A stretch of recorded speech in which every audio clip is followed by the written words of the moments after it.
Hey, I'm Melissa with MCreativeJ, and today I'm going to show you how to create the burden stitch. This is a stitch from the couching family. So we are going to start by laying down some long straight lines here. So we'll come up on one side of our shape and just go across to the other side, making one stitch, and then we'll come up a little ways away. Smooth it down a smidge. And then we'll go across to the other side of our shape here, and however big you want your shape, you will just add rows that are slightly spaced apart. Mine are about 1/8 of an inch or so. The further spaced apart they are, the longer your stitches inside the burden stitch will be. Alright, so I have my longer stitches. I'm going to knot my thread on the back real quick here. And I'm just using a slip knot to knot that in place. And now I am going to add my short little stitches on top here. So for this, we are going to start down in the bottom corner, coming up just below our first long stitch in that corner there. And this thread is going to go over this stitch and right underneath that other long thread here, like so. And our next stitch is going to start right above the first long thread, and we're going to go over that second longer thread here and up, sticking our needle right under, like right below that third longer line there, like so. Now I'm going to keep repeating this short, long, kind of stacked stitches, working my way horizontally across these first two longer green lines here. So again, I come up at the bottom underneath my first row and stick my needle right below the second stitch, longer green stitch, come up right above right above my first longer green stitch, and I'm going over my second longer green stitch, bringing my needle down below my third longer green stitch.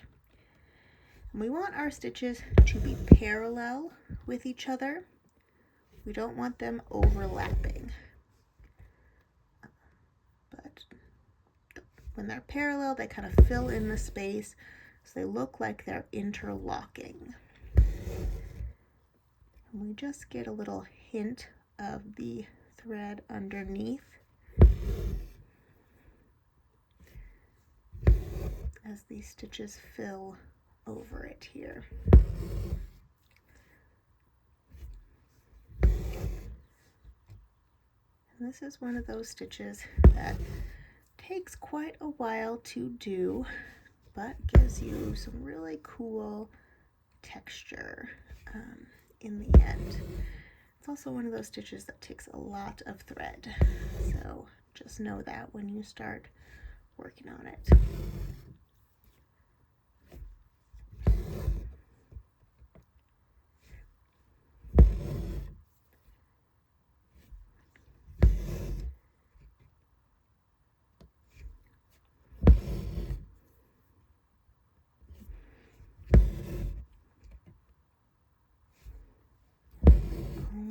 Getting almost done with our first row here.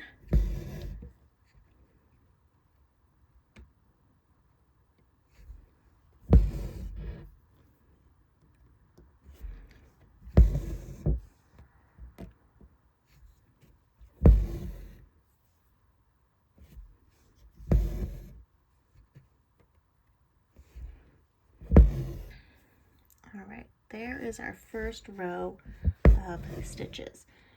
Now we're going to do our next row of interlocking stitches here. So I'll bring my needle up just slightly above that second longer row here. And this is now going to be a long stitch that goes over this green long stitch here and just slightly below this longer stitch here, like so.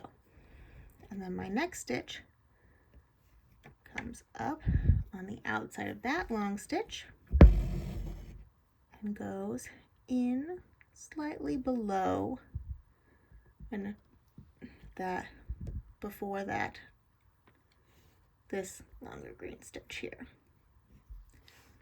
And then we come up here, go across, and I kind of am zigzagging one way and then going back the other way. If this feels confusing for you, so I usually recommend flipping your piece around, and that will help your brain say, oh, I'm stitching in the same direction.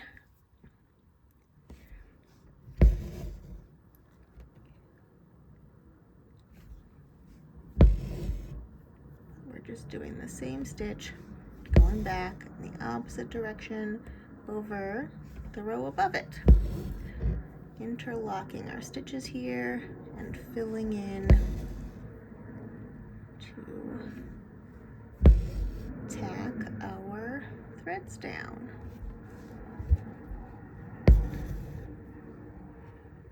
I sometimes wonder if this stitch got this name because it's a burden to stitch, but I doubt that.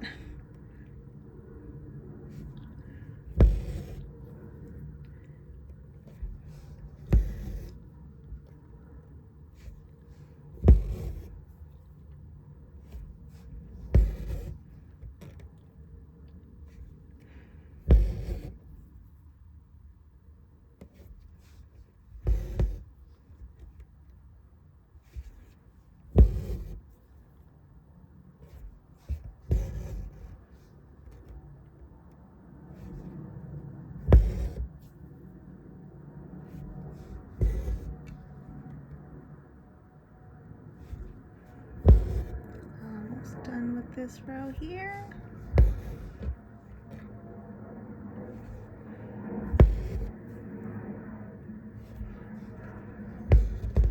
And there we go. That is the burden stitch. It's a fun way to couch down thread and create some cool textures in your design. I hope you had fun learning this stitch, and for more embroidery tutorials, check out MCreativeJ.com.